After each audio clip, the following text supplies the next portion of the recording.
Mis estimados hermanos, la palabra de nuestro Dios nos enseña a través del apóstol Pablo y expresó lo siguiente: he aprendido, dijo el apóstol, a vivir cualquiera sea mi condición. He aprendido a vivir en abundancia, he aprendido a vivir en escasez. Y es que sería más que maravilloso poder declarar y poder decir que nuestra vida todo el tiempo va a ser una condición favorable, va a ser una condición maravillosa de manera permanente. Sería bonito decirle: hermano, usted nunca más se va a volver a enfermar, nunca más. Olvídese de los mocos, hermano, nunca más los volverá a ver, jamás. Pero sería mentirle. Un día usted probablemente vuelva a enfermarse, un día quizás tenga que pasar por situaciones dolorosas, un día vamos a tener que enfrentar la muerte, un día nos vamos a enfrentar quizás a la escasez, un día probablemente nos podamos sentir desilusionados. Y el detalle es que Dios nunca dijo que esas cosas iban a estar exentas de nosotros. Lo que Dios siempre dijo es que Él iba a estar con nosotros, y eso hemos hablado un montón de veces. Y el punto aquí en discusión no es que si Dios se va a apartar, si Dios no se va a apartar, si Él va a estar con nosotros siempre. El punto en esta tarde no es ese, sino más bien cuál será nuestra condición, nuestra confianza en Dios, hermano, a pesar de enfrentar cada una de las situaciones o las circunstancias que nos toque vivir. ¿Cuál va a ser nuestra condición? Porque cuando las condiciones son favorables, no cuesta hablar de confianza. Yo les podría preguntar, ¿verdad? Y comenzar a decirle: hermano, ¿y cuántos tenemos confianza en Dios? ¿Y qué vamos a decir todos? No, se olvídese, ¿cómo que no vamos a tener confianza en Él? Si dependemos de Él, si sabemos que por Él vivimos, por Él existimos, por Él estamos aquí. Y bonito, si su condición es favorable.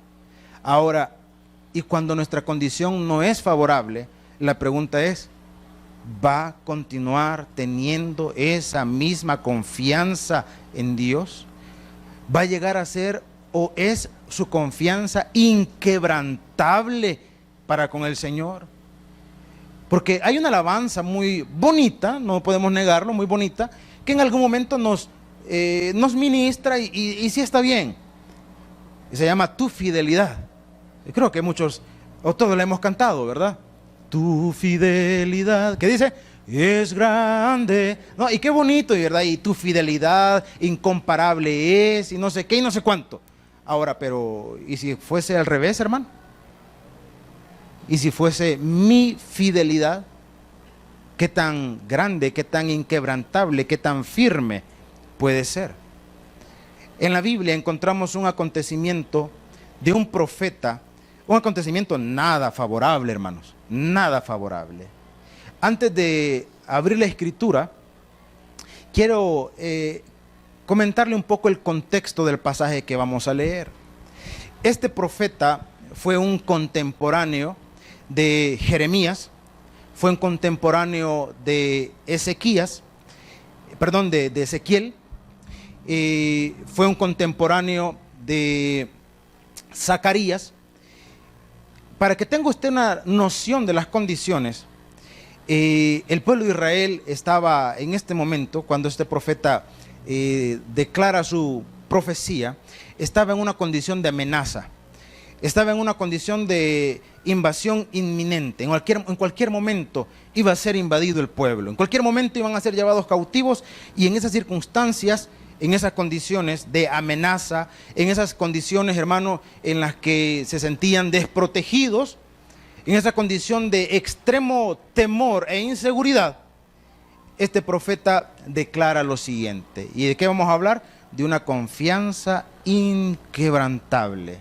Quiero invitarle a que abra su Biblia, por favor, en el libro del profeta Habacuc. Libro del profeta Habacuc, capítulo 3. Y algunos estarán diciendo, pastor, ¿y eso cómo? ¿Dónde? En la Biblia, hermano. Entre Génesis y Apocalipsis. Ahí lo va a encontrar. Para que no se pierda, antes de Sofonías, ahí está. Antes de Sofonías, después de Nahum. Entre Nahum y Sofonías, ahí está Habacuc, ¿verdad? No hay donde perderse, hermano. No hay donde perderse. Así que cuando lo encuentre, puestos en pie, le damos lectura a la palabra de nuestro Dios. Leemos a partir del versículo 16 y 17. Habacuc, si no lo he encontrado todavía, créalo por fe. Sección páginas pegadas, donde huele a nuevo todavía. Ahí está. Habacuc, capítulo 3, versículo 16 y 17. Como decía mi pastor, no le pida copia que está a la par porque anda allá por Apocalipsis ahorita, ¿verdad? Habacuc, se lo voy a resumir en el Antiguo Testamento. Capítulo 3, versículos 16 y 17. ¿Lo tenemos, hermanos? Amén. Los que no, créalo por la fe. Y si no, ya se lo pusieron ahí, miren la pantalla. Muy bien, dice la palabra de nuestro Dios y lo leemos. Dice de la siguiente manera: oí y se conmovieron mis entrañas. A la voz temblaron mis labios, pudrición entró en mis huesos y dentro de mí me estremecí. Si bien estaré quieto en el día de la angustia, cuando suba al pueblo el que lo invadirá con sus tropas, aunque la higuera no florezca, ni en las vides haya frutos, aunque falte el producto del olivo y los labrados no den mantenimiento, y las ovejas sean quitadas de la majada, y no haya vacas en los corrales. Sigamos leyendo, por favor, 18. Con todo, yo me alegraré en Jehová, y me gozaré en el Dios de mi salvación. Oramos, Padre, en esta tarde, háblanos al corazón, ministranos, instruyenos, bendito Señor. Queremos recibir, queremos aprender más de ti, y que al momento de retirarnos de este lugar lo hagamos de manera diferente de como hemos llegado. Te lo suplicamos, Señor, en el nombre de Jesús. Amén y amén. Podemos tomar otros asientos, mis estimados hermanos. Una confianza inquebrantable es la meditación de esta tarde, y es que, mis estimados hermanos, en muchas oportunidades hemos reflexionado en que nuestra condición para con Dios en algún momento puede ser variable en función de cómo nosotros nos encontremos.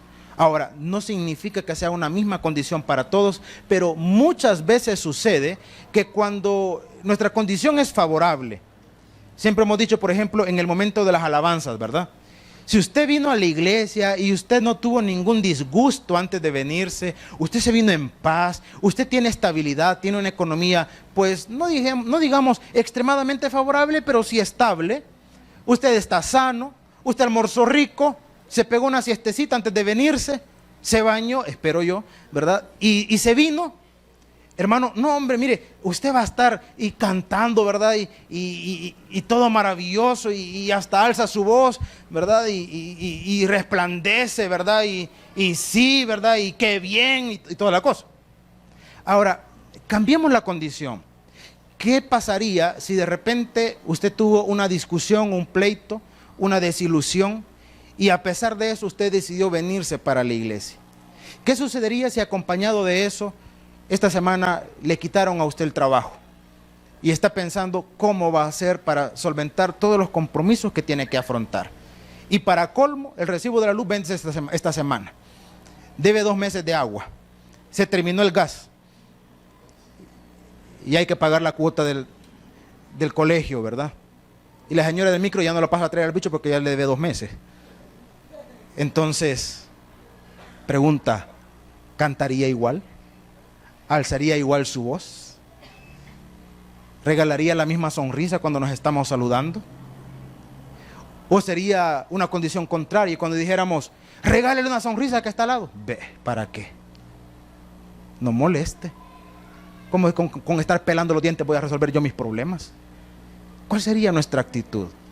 Porque, mis estimados hermanos, le dije al inicio, fuese maravilloso poderle decir, hermano, nunca va a pasar usted por eso. Nunca.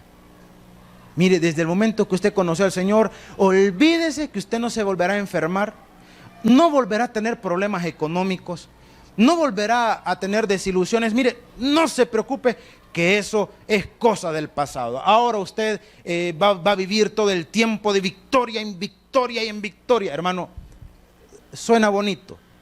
Tristemente la realidad no es esa. No es así.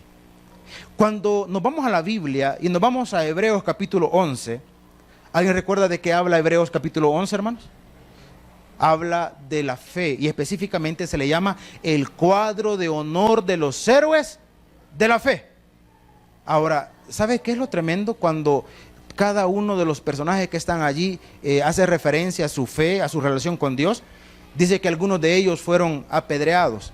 Dice que algunos otros de ellos fueron aserrados. Y cuentan la historia, repito, la historia porque no hay un dato bíblico, pero la historia sostiene, por ejemplo, cómo murió el profeta Isaías. Hermano, el profeta Isaías es uno de los profetas que su mensaje, o el mensaje de Dios a través de él, es de los más extensos en la Biblia. Habla profundamente de la venida del Mesías, presenta las características del Mesías, hermano, un libro maravilloso, el libro del profeta Isaías. Dios utilizó a Isaías de una forma extraordinaria. Uno de los acontecimientos, digamos, más bonitos o de las historias que se cuenta de Isaías es cuando fue donde el rey Ezequías. Ya hemos visto varias veces esa porción de la palabra. Dios le dijo a Isaías, háblale a Ezequías y dile que arregle su casa porque se va a morir. Dios utilizó a Ezequías para llevar el mensaje al rey y también para darle un mensaje diferente de esperanza al rey, a Ezequías. Cuenta la historia, repito, la historia, que Ezequías, hermano, fue metido en un tronco hueco, un tronco seco, y allí murió Isaías aserrado. A esa referencia hace Hebreos, murió aserrado. Y muchos otros de los profetas, hermano, murieron a causa de su fe. Se narra de otro profeta que murió, dice, sujeto o abrazado al altar de Dios en el templo, en el tabernáculo. Y allí murió. Ahora, cuando la Biblia nos narra estas condiciones, ¿cuál es el propósito? ¿Desmotivarnos? ¿Cuál es el propósito? En alguna forma, que tiremos la toalla y digamos, pues si esa es la relación con Dios, yo no la quiero. ¿O será que el propósito es, hermano, que nosotros podamos entender que han habido personas que nos deberían inspirar, porque a pesar de la adversidad, ellos permanecieron firmes en su relación con Dios? Ellos permanecieron firmes. Mis estimados hermanos, este profeta, le dije, su contexto es bajo amenazas de invasión. Para que tenga usted una idea, entre las cosas que pasaron cuando Jerusalén, fue invadida, es que el enemigo, en este caso Babilonia, rodeó la ciudad. Jerusalén era una ciudad amurallada, era habitual en aquellos tiempos porque era una forma de resguardarse frente a las invasiones. Entonces los estrategas militares de aquel tiempo, en este caso Nabucodonosor, no iban, hermano, con la intención de derribar las murallas, no iban con la intención de quemar todo aquello, hacer un gran relajo, no. ¿Qué es lo que hacían? Simplemente acampaban alrededor de la ciudad, a las afueras de las murallas, allí acampaban. Nadie podía salir ni entrar. Ahora, ¿cuál era el problema? El problema era que la producción, tanto del ganado como de la agricultura, se hacía fuera de la ciudad, fuera de las murallas. Entonces, al estar el invasor rodeando la ciudad, simple y sencillamente ellos disponían de la provisión que habían guardado dentro. Es como que esta noche usted llega a su casa y imagínese usted, por A, por B circunstancia, le dijeran a usted, mire, no puede salir de su casa en la próxima semana o en los próximos 15 días. No puede salir. Pero mire, ¿y a la tienda? No puede salir. ¿Y cómo voy a hacer para subsistir, para sobrevivir, para comer? Con lo que tiene en su casa. O sea, pura abuelada le va a tocar, hermano. Pura abuelada todos los 15 días. y los panes que quedaron de la mañana. Pero mire, ¿cómo voy a hacer? No, pues no sé cómo va a hacer, pero no puede salir. Esa era la condición, hermano, del invasor. Llegó, rodeó la ciudad, nadie podía entrar ni salir, nadie. Ellos solamente pudieron subsistir con la provisión que habían guardado. Llegaron a un punto tan duro, llegaron a un punto tan difícil, y sabe cuál es el detalle, que los profetas, como he dicho, Dios le había revelado a los profetas, hermano, ese tipo de cosas tan difíciles, tan duras que iban a vivir. Llegó un momento en donde dos mujeres estaban peleando, estaban discutiendo, y la discusión era: mira, no estés escondiendo a tu hijo, trae a tu hijo, sácalo, tráelo. Porque ¿sabe cuál era el acuerdo que habían llegado? Hoy nos comemos a mi hijo y mañana nos comemos al tuyo. Así de grotesco era la condición. Y el problema es que ellas habían comido a uno, y la otra de viva lo fue a esconder al de ella para que no se lo comieran. Así de grotesco. Lea la palabra, hermano. Así de grotesco era la condición. Entonces el profeta, sabedor de la condición dura y difícil que les iba a tocar vivir, expresa lo siguiente y dice, váyase al versículo 16. Este es el sentir del profeta. Oí y se conmovieron, ¿qué dice? Mis entrañas. Para nosotros, y lo leemos, podría ser cualquier cosa, hermano. Trate en la medida de lo posible de ubicarse en la condición que le estaba explicando. Rodeados, amenaza de muerte, escasez, hambruna, enfermedad. Hermano, toda esa condición, desesperación dentro de Jerusalén. Entonces el profeta dice, oí y se conmovieron mis entrañas. A la voz temblaron mis labios. Pudrición entró en mis huesos y dentro de mí me estremecí. Ahora, ¿a qué se refiere cuando el profeta dice pudrición entró a mis huesos? ¿A qué se refiere? A una condición que sigue estando vigente hasta el día de hoy. Y es que en la medida en la que usted le dé cabida a la angustia, a la ansiedad, hermano, le dé cabida a una condición desesperante, eso le va a ocasionar problemas serios de salud. Muchas veces hemos hablado de que muchos de los problemas que habitualmente nos aquejan tienen un origen emocional o psicológico, como usted lo quiera ver. Problemas como cuáles, siempre se los he enumerado. Problemas como gastritis, como hipertensión, como colon irritable, como migrañas, como asma. Hermano, están íntimamente relacionados con su estado de ánimo, íntimamente relacionados. Y hay personas que ya logran identificarlo, y cuando están inmersos en una condición de estrés así fuerte, saben que van a tener un efecto, o que les va a molestar la gastritis o el colon o la migraña, saben que los va a atacar, saben que los va a atacar. Entonces cuando el profeta dijo, hermano, pudrición entró en mis huesos, estaba diciendo, porque es tanta la condición desesperante y de angustia, que lo más probable es que esto va a tener un efecto en mí, esto me va a afectar en mi salud, lo más probable es que así va a ser. Entonces dice, pudrición entró en mis huesos y dentro de mí me estremecí, si bien, y aquí viene la otra parte, ¿verdad? Porque él está hablando en su condición humana, terrena, mis estimados hermanos, nosotros no estamos exentos de la preocupación. Sería una falsedad, sería una mentira el decirle, hermano, usted tiene a Cristo, no se preocupe, no se angustie, mire, todo, ya va a ver usted que va a salir bien. Y lo último es cierto, hermano, todo puede salir bien, pero somos humanos. En algún momento la preocupación va a llegar a nuestra vida, en algún momento, hermano. Nadie tiene que sentirse mal porque, mire, y será que la preocupación es sinónimo de duda, estoy dudando, entonces estoy en pecado porque a Dios no le gusta la duda. Hermano, somos seres humanos y la preocupación puede estar en nosotros. En algún momento la condición desesperante puede llegar a invadirnos.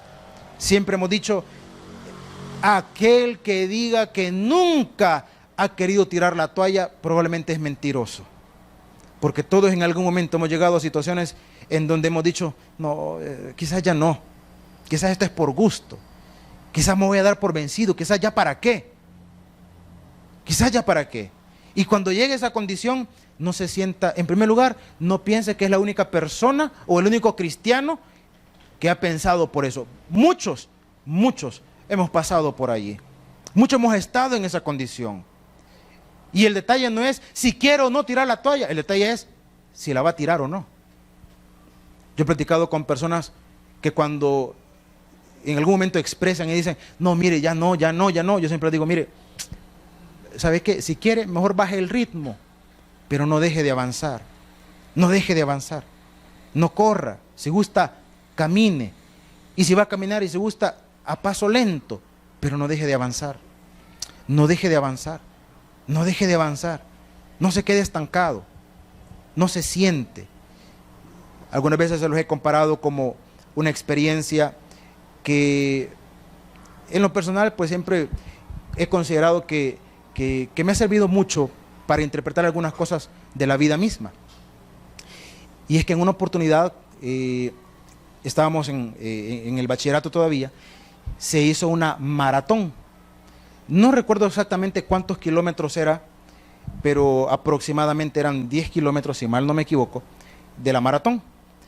Y lo interesante del caso es que pues la mayoría, o bueno, buen grupo, más o menos unos, creo yo, cerca de 300 nos inscribimos para participar en la maratón. A la hora de dar inicio, es interesante porque medio mundo bromeaba, medio mundo reía, y cuando se dio la indicación de salida, muchos hermanos salieron corriendo, otros salieron trotando, y algunos otros simplemente comenzaron a caminar. Entonces la interpretación que uno hace es que aquellos que son mejores o que tenían una condición atlética mucho más favorable, pues eran los mayormente, la probabilidad de que ellos ganaran era mucho más alta que aquellos que no teníamos quizás esa condición física. Y uno, hermano, veía que los más atléticos salieron pero corriendo, como que dice, para que no me alcancen. Por motivos de seguridad se le pidió ayuda a la Cruz Roja, dieron una ambulancia para que fuesen en todo el trayecto de los corredores, por si alguno tenía algún percance, pues auxiliarlo. El primer kilómetro, los primeros 2-3 kilómetros quizás, fueron, hermano, los más fáciles, porque medio mundo, le dije, corría, todavía medio reían, todavía medio molestaban, todavía medio se empujaban entre los amigos. El detalle es cuando comenzó el calor, hermanos, a sofocar. El detalle es cuando comenzó la distancia a ser mucho más intensa, cuando ya se pasaron 4, cuando se pasaron 5 kilómetros, y de repente aquellos que corrieron al inicio ya iban caminando. De repente aquellos que tenían una condición atlética más favorable, de repente más de alguno se sentaba creyendo que con descansar un momento, luego iban a retomar fuerzas para correr con intensidad de nuevo. ¿Y sabe cuál era el problema? El problema es que algunos de los que se sentaron ya no se volvieron a levantar. Algunos allí quedaron. Algunos otros, hermanos, al experimentar una sensación de malestar intensa en el cuerpo, pidieron ayuda a la ambulancia y no terminaron la carrera. En aquel tiempo yo tenía un buen amigo que, por cierto, terminó siendo maestro de educación física, porque él sí era muy atlético, muy dado a la competencia, al deporte. Era buen deportista el muchacho, buen deportista. Y para mi sorpresa, porque cuando le digo que cuando avanzó la competencia y el calor y que muchos no aguantaban, entre esos muchos estaba su servilleta. Y llegó un momento en donde la indecisión comenzó a surgir. ¿Cuál era la indecisión? Sigo avanzando, le pido raya a la ambulancia porque ahí viene también, ¿verdad? Me siento un momento, ¿qué hago? Y muchas personas que están a la orilla presenciando la competencia, ellos piensan que lo animan a uno tirándole guacaladas de agua en la cara, hermano. Uno va a que se ahogue y le tiran la guacalada, pues, peor todavía. Para mi sorpresa, este buen amigo, al que yo consideraba en ese momento un buen deportista, para mi sorpresa, él venía atrás mío. Yo hacía que él iba, hermano, ya entre los que iban adelante, pero para mi sorpresa iba detrás. Y lo que a mí me resultó gracioso es que yo ya iba caminando y él venía trotando tranquilo, sin desesperación. Y cuando me vio con el rostro bien animado, se detuvo al lado mío y me dijo, hey, ¿qué pasó? Me dijo, ¿qué pasó? Le digo, no, yo ya no aguanto, yo ya no aguanto. Yo quizás me voy a sentar y voy a descansar un poco. Y recuerdo las palabras, repito, él era deportista, él tenía mucho más conocimiento con respecto a la condición física y todo eso. Entonces le dije, yo creo que me voy a sentar, yo voy a descansar un momento. Y este amigo me dijo, no, mejor camina, pero no te detengas. Le digo, pero yo ya no aguanto, yo siento que me caigo. Me dijo, no, porque si te sentás, se te van a acalambrar las piernas y ya no te vas a poder levantar. Y me dijo, no, mejor sigamos, corre, me dijo. No le cuento lo que le dije porque no es apto para todo público. Corramos, me dijo. No, le digo, no, venite. Y me agarra y comienza a animarme. Le digo, no, seguí, le dije, dale vos, dale. Y efectivamente, él continuó a su ritmo. Pero me marcó mucho sus palabras. Me dijo, no te detengas, avanzá. Y cuando uno participa en una competición de estas, uno se da cuenta que al final lo que vale no es en el lugar que usted quedó. ¿Sabe qué es lo que vale? Terminar, llegar al final. Cuando se llega a la meta, muchos hermanos, la pregunta es, ¿y en qué lugar quedaste? Pero llega un momento donde, ¿qué importa en qué lugar quedé? Lo importante es que llegué. Lo importante es que me mantuve. Lo importante es que mientras algunos tiraron la toalla, mientras algunos no terminaron, mientras algunos no pudieron llegar porque se dieron por vencidos, pues algunos pudimos llegar. ¿En qué lugar? ¿Qué importa? Llegamos, terminamos. Y siempre hemos dicho, hermano, en el cristianismo no se trata de que cuántos comenzamos, cuántos fuimos, cuántos hicimos. Se trata de lo que somos, de lo que hacemos, no de lo que fuimos. Eso ya no tiene caso, eso ya no tiene razón de ser.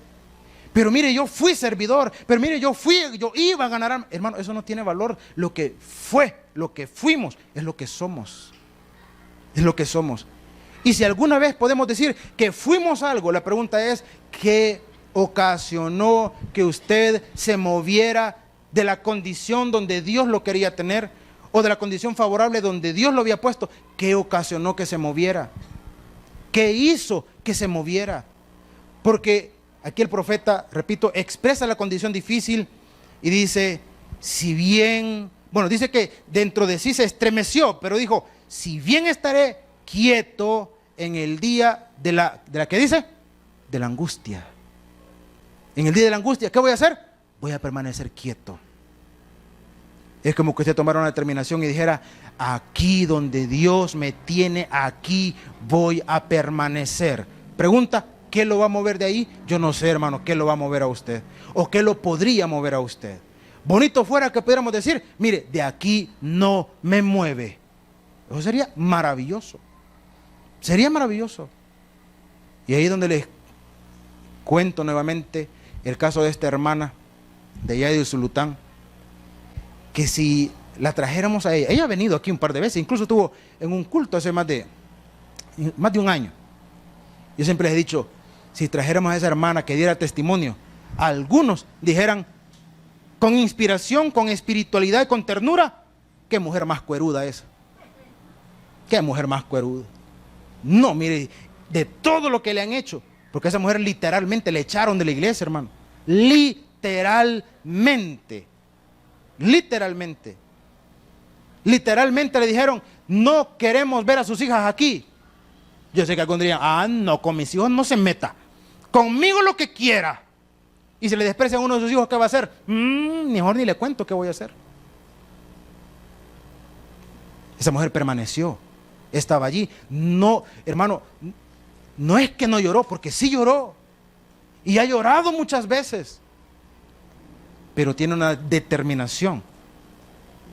Y en la forma como ella lo expresa de una forma muy fina, y me encanta por exquisita y delicada que es para hablar. Me dijo una vez, bechis, que yo no voy por ese hombre, me dijo. Pues le dije, qué bueno, ¿verdad? qué bueno. Han pasado 16 años de esa iglesia y continúa estando allí. Y continúa estando allí. Los que la echaron ya no están, pero ella continúa estando allí. Continúa estando allí.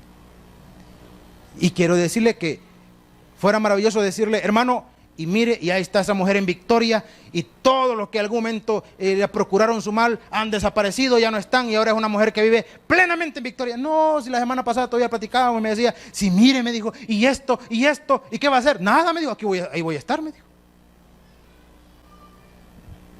Digo yo, no, es mujer alfa, empoderada. No, olvidé otro nivel. Uy, casi otro nivel de vieja le iba a decir, no, otro nivel de hermana, perdón. Otro nivel, hermano. No, me dijo, yo ahí voy a estar, yo ahí voy a estar. Yo ahí voy a estar.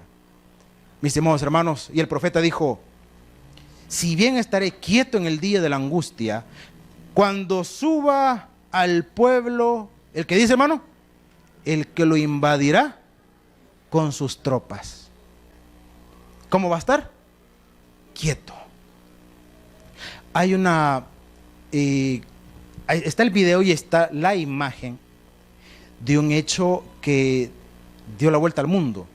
No recuerdo exactamente en qué año aconteció, pero ya han pasado varios años de eso. Algunos recordarán esta condición. Y tuvo lugar en China, si no me equivoco. Y es que el ejército chino marchaba, si mal no me equivoco, a reprimir una manifestación, y las probabilidades del ataque a los civiles era fuerte. Entonces, un hombre, no un ejército, que tenía en su mano una bolsa, simplemente, sabía que los tanques que venían iban a reprimir a aquellos ciudadanos. Sabía que las probabilidades de muerte eran enormes. Era una condición terrible. Ese hombre, con una bolsa en la mano, simplemente fue y se paró enfrente de los tanques. Los tanques avanzaban y el hombre se mantuvo firme. Y ahí estuvo. Esa imagen dio la vuelta al mundo.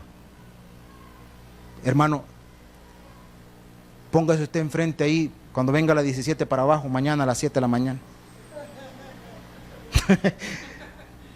Y eso es poco, hermano. Un tanque, no uno, varios tanques. Varios. Y el tipo se puso. Hizo que se detuvieran los tanques. Ahora yo cuando veo las imágenes y todo digo, ¿habrá experimentado miedo? ¿Habrá sentido miedo? Ver que venía una maquinaria de esa, hermano, ¿habrá experimentado miedo? ¿Habrá considerado la posibilidad de que simple y sencillamente se lo pasaran llevando y punto? Pero él decidió mantenerse firme e inamovible. Firme e inamovible. Cualquiera diría, los amenazó con una granada y dijo, si me pasan encima también ustedes van. No, una bolsa. A saber qué trae ahí. Son chinos, un poquito de arroz quizás. Fuera salvadoreño, las tortillas podrían haber sido, ¿verdad? Se paró, hermano. Siempre hemos hablado o hemos dicho que el miedo no es sinónimo de debilidad. El miedo simple y sencillamente es un sistema de alerta. Significa que tener miedo o sentir miedo no significa que usted sea un cobarde, porque el miedo va a existir. El detalle es la decisión que yo voy a tomar a pesar de sentir miedo, incertidumbre, inseguridad. ¿Cuál va a ser mi decisión? El profeta dijo, yo me voy a mantener firme. Cuando suba al pueblo, el que lo invadirá con sus tropas, yo voy a permanecer. Ahora, ¿de qué está hablando? No estaba hablando de que iba a permanecer en pie de lucha para libertar a su pueblo, no, estaba hablando de su confianza y su fe en Dios. Por eso dice, aunque la higuera no florezca, ni en las vides haya frutos, Ahora, estas dos condiciones eran, eran en aquel tiempo muy significativas en la vida de Israel. Cuando habla de la higuera, es porque el higo era un fruto, digamos, muy esencial, muy importante para ellos. Era muy esencial. Para nosotros podría, por ejemplo, representar alguna condición indispensable para nosotros, como qué, como los frijoles, como el arroz, como el pan. Y habla de la vid. La vid es la planta de la uva, que también era muy significativa para ellos. Entonces es como que estuviéramos diciendo, mira hermano, si en algún momento llega la escasez a su vida, si en algún momento llega una condición en donde se tenga que preocupar no por lo que va a cocinar, si usted es lo que se preocupa por lo que va a cocinar, hermano, dele gracias a Dios, usted es un bendecido. Y todavía hace consenso en casa para ver qué van a preparar de cena, hermano, usted es un bendecido. Y todavía le pregunta a los de su casa, miren, ¿y qué quieren comer? Pues, hermano, usted es un bendecido. Porque hay algunos que no tienen la opción. No tienen la opción. No van a decir, ni siquiera pregunta, mire, ¿qué quieren comer? Simplemente, miren, esto es lo que hay. Esto es lo que hay. Y algunos en algún momento, en alguna etapa de su vida, quizás llegaron o pasaron por etapas de extrema necesidad. Yo no sé cuántos tienen afición por los frijoles licuados blanditos, hermano. Alguien me decía, mire, a mí que me encanta. Le digo, ¿y cómo es que aprendió a que le gustara eso? Porque todo es aprendido, hermano. ¿Cómo es que aprendió? No, es que de chiquito solo así los preparaba mi mamá. Le dije, ¿por qué? Para que abundara, hermano. Así blanditos se riegan todo el plato. Y por eso le gustaba, por eso aprendió que le gustaban así. Una condición de necesidad. Les compartí la vez anterior de que un predicador contaba la experiencia de la esposa. Dice que cuando la esposa, cuando eran, solo hermanas eran ellas, por cierto, cuando ellas eran niñas, la mamá les decía, hoy es día de pizzas caseras. Dice que las niñas se alegraban porque la mamá agarraba un pedazo de pan y le metía, hermano, poquito de cada cosa de lo que podía encontrar en su refri. Y la señora se los metía al horno, se los calentaba y ellas felices. Cuando crecieron, se dieron cuenta que el día de pizzas no es que fuera un día especial, sino que la mamá disfrazaba, hermano, de una forma de ocultar la necesidad.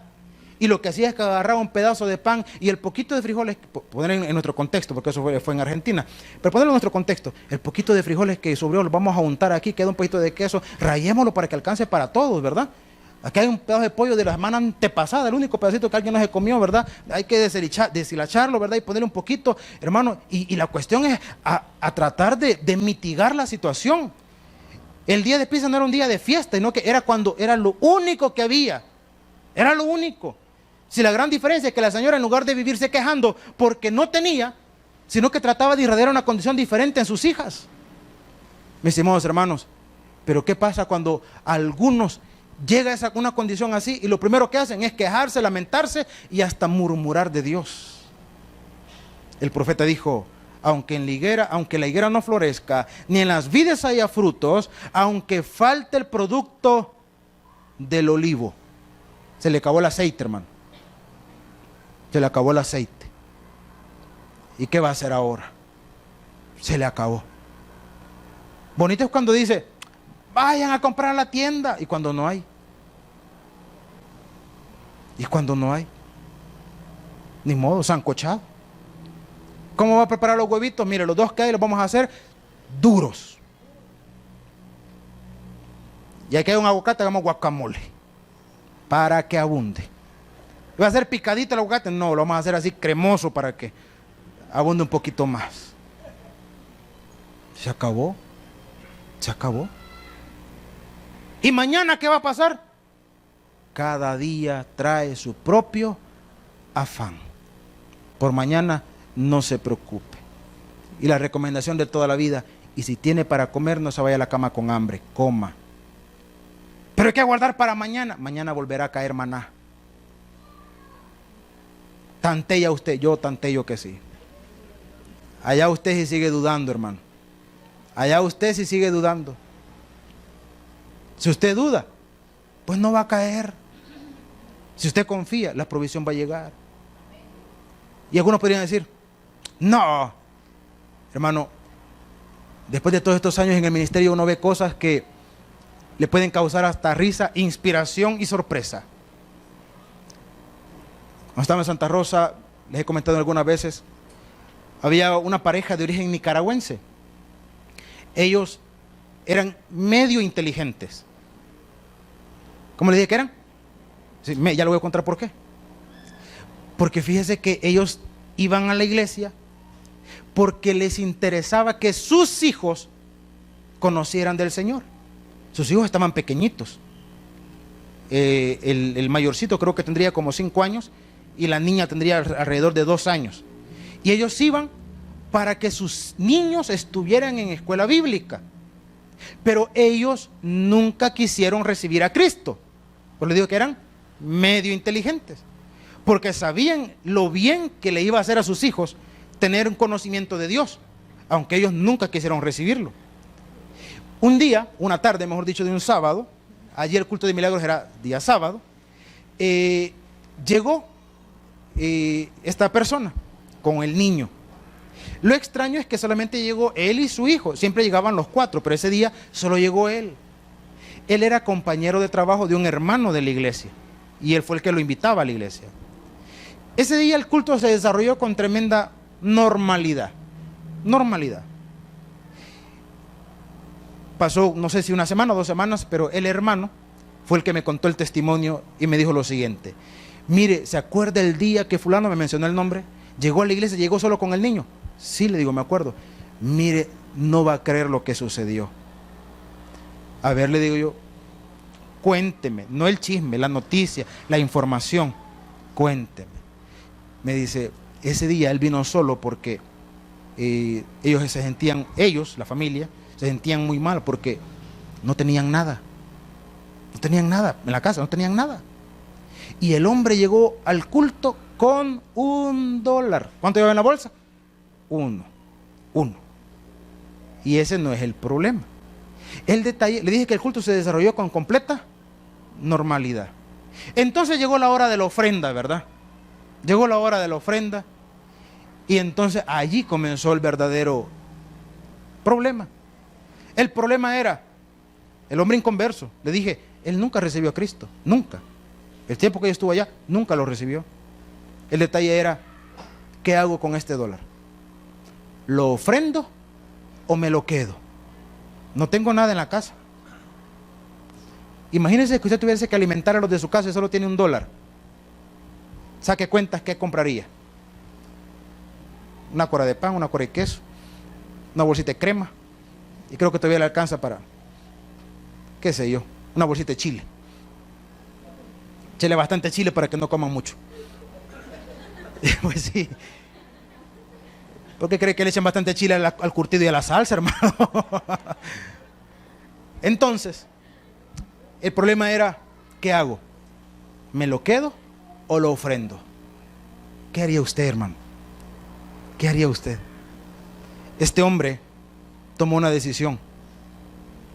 Siendo inconverso, agarró el único $1 que tenía y lo ofrendó.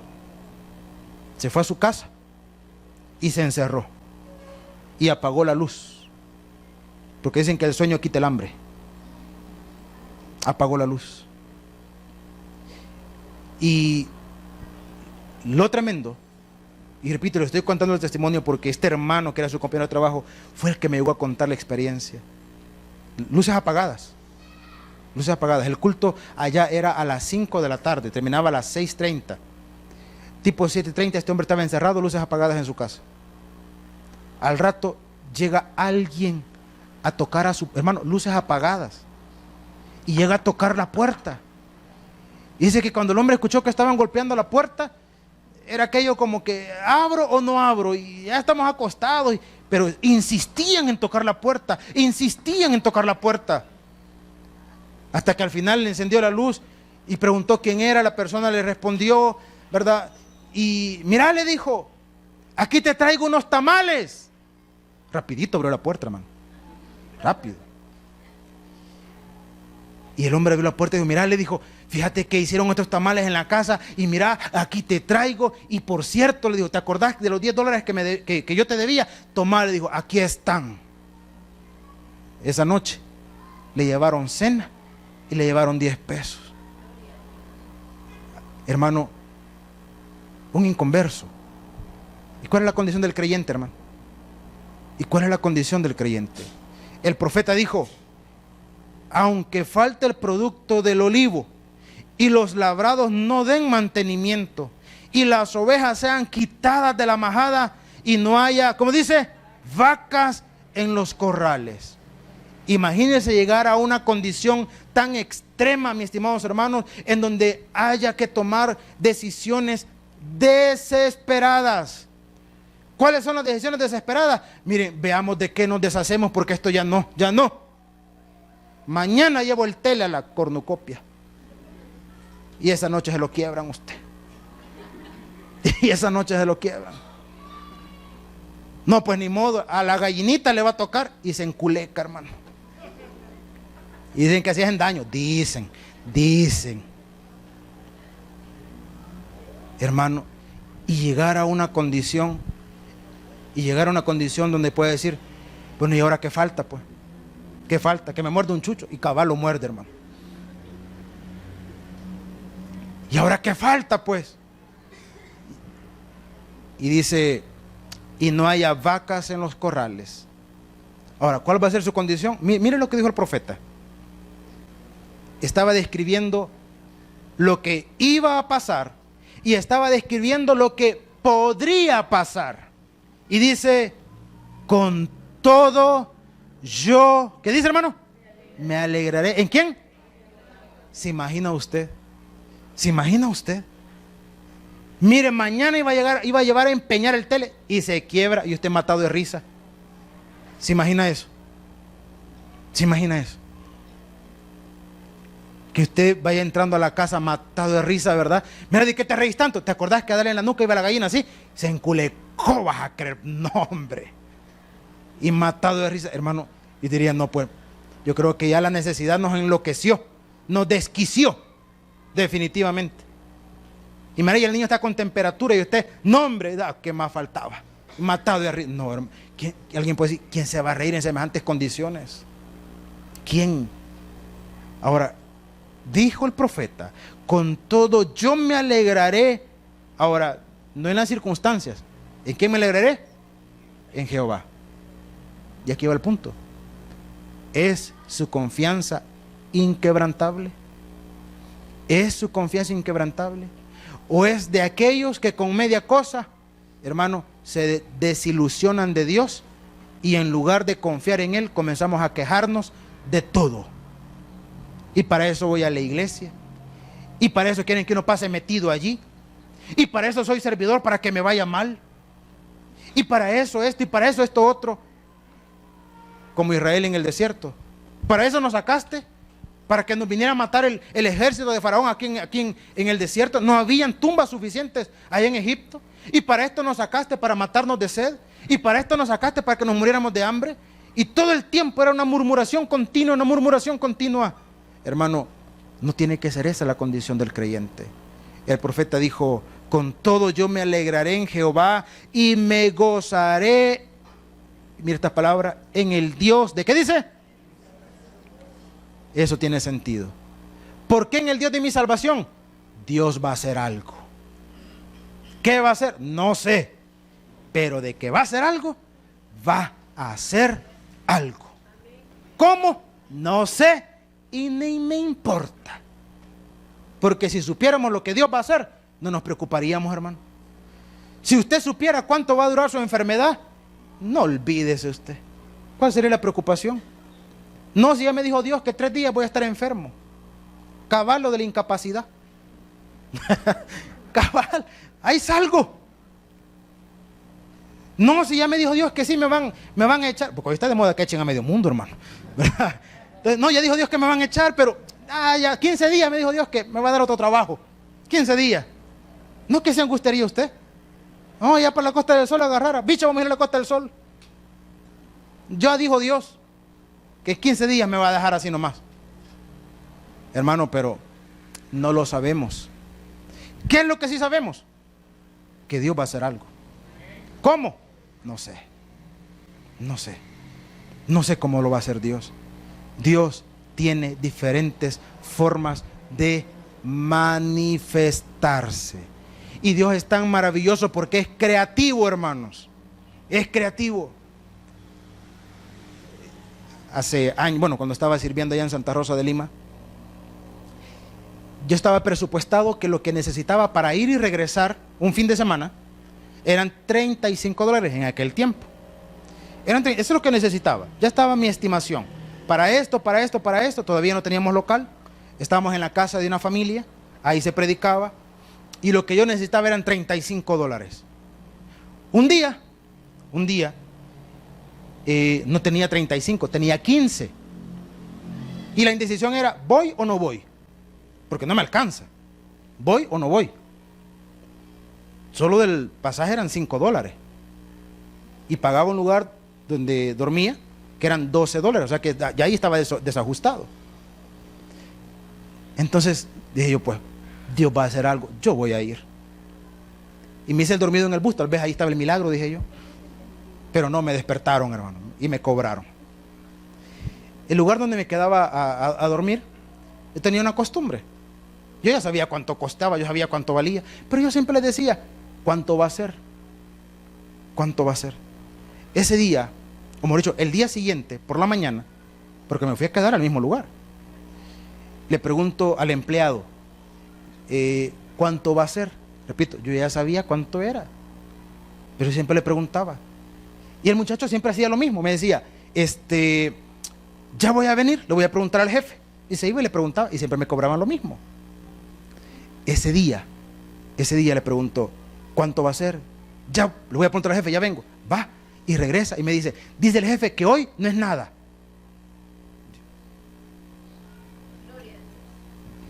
Nítido. Logré regresar. Me invitaron a comer, valga la aclaración. En una siguiente oportunidad pasó exactamente lo mismo. Entonces uno dice, no, dice uno, pues, si ya pasó una vez, va a pasar otra vez. Entonces ni lo dudé, vámonos. Ya no me hice el dormido en el bus porque siempre me van a cobrar, dije yo. El detalle fue cuando había que pagar $8 eran, perdón, eran 12, eran $8. Donde había que pagar donde me quedaba durmiendo. Entonces dije yo, no, dije yo, aquí va a ser Dios esto, aquí lo va a hacer Dios, aquí va a estar, aquí va a estar. Y le digo al muchacho, ¿cuánto va a ser? Y uno bien confiado, bien alegre, porque uno cree que Dios, hermano, no es creativo, uno cree que Dios va a repetir la misma hazaña de la misma manera. ¿Cuánto va a ser? Le digo al muchacho, uno está así medio contentón, ya va a venir y me va a decir otra vez que nada. Espéreme, me dijo, voy a ir donde el jefe y le voy a preguntar. Va donde el jefe, viene y dije yo, aquí está la cosa, aquí está, aquí está. Ajá, le digo, $8, dice el jefe. Ah, ¿cómo? Pero con los $2 que quedan no me regreso, no llego. ¿Y cómo voy a hacer? Y ahí comenzó la angustia. Ahí comenzó la angustia, hermano. Ahí comenzó. ¿Cómo voy a hacer? Estoy en Santa Rosa de Lima, ¿cómo llego? Y los domingos en la mañana trabajábamos con los niños. Hicimos la actividad con los niños. Había un hermano, uno. Y después salimos a evangelizar. Llegó el mediodía, que era la hora en que yo me regresaba. Y el hermano, ¿verdad?, que iba conmigo y decía, ¿qué hago? Me da pena pedirle prestado al hermano. Me da pena. ¿Cómo le voy a decir, hermano, mire, présteme? ¿Y cómo voy a hacer? Hermano, y llegamos hasta la parada de buses. Y ahí, ¿verdad? Y es de esas conversaciones que uno quisiera que nunca se terminaran, hermano. Pues sí, hermano, y entonces, mire, me dijo, ya va a venir el bus, entonces aquí lo dejo. No, hermano, entonces mire, y me da la mano. No le quería soltar la mano a ese hombre, hermano. Mire, pero, híjole, y se despide el hermano. Y uno dice, ¿y ahora? ¿Y ahora? Si con eso llegaba a San Miguel, hermano. ¿Y cómo hago? Y de repente pasa un muchacho, se me queda viendo. ¡Ey, qué pasó!, me dijo. Habíamos sido compañeros de la escuela, no del mismo grado, pero estudiamos en el mismo lugar. ¡Ey, qué pasó!, me dijo. ¡Ey, tiempo de no verte! Y mira, ¿y qué andas haciendo aquí? Y uno todo achicopalado, ¿qué le queda decir, hermano? Aquí, de misionerito. ¿Qué? Predicando la palabrita. ¿Qué? Me dijo, mira, qué gusto verte y no sé qué y no sé cuánto. A ver cuando llegas por allá, me dijo, porque vivíamos relativamente cerca. A ver cuando llegas por allá, me dijo. Para allá voy, le dije. No, hombre, me dijo, ¿y andas en carro? No, le dije, no. Pues venite, me dijo, ahí está el carro, me dijo, venite. Hermano, fue el día que más cerca me dejaron de la casa y me sobraron $2. Es que, hermano, si usted supiera qué es lo que va a hacer Dios, no se preocuparía, no se angustiaría. Pero Dios es creativo. ¿Qué nos queda a nosotros? Creer, tener fe. El resto lo hará Dios. Pero ¿cuál va a ser su actitud? ¿O de renegar y vivirse quejando? ¿O va a ser su actitud de esperar y saber que Dios va a hacer algo, confiar en Él y decir, Señor, en tu tiempo perfecto tú vas a obrar? ¿Cómo? No lo sé, pero de que vas a hacer algo, vas a hacer algo. Lo creo. Y por fe, así será. Una actitud, una fe, una confianza inquebrantable. ¿En quién? En nuestro Dios. De un aplauso, Señor, en esta tarde. Vamos a orar. Padre, buen Dios, esta tarde te damos gracias porque a través de tu palabra aprendemos, nos edificamos y nos fortalecemos. Gracias, bendito Dios. En esta tarde, Señor. El predicador ha terminado su mensaje. Es tiempo de que recibas a Jesús como tu Salvador personal.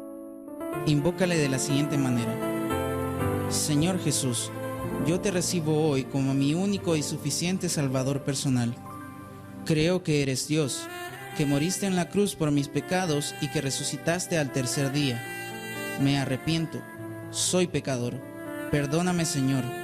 Gracias doy al Padre por enviar al Hijo a morir en mi lugar. Gracias, Jesús, por salvar mi alma hoy en Cristo Jesús, mi Salvador. Amén. Ahora te invitamos a que crezcas en el conocimiento de las Escrituras. Congrégate con nosotros. Estamos ubicados en kilómetro 6,5, carretera a Los Planes de Renderos.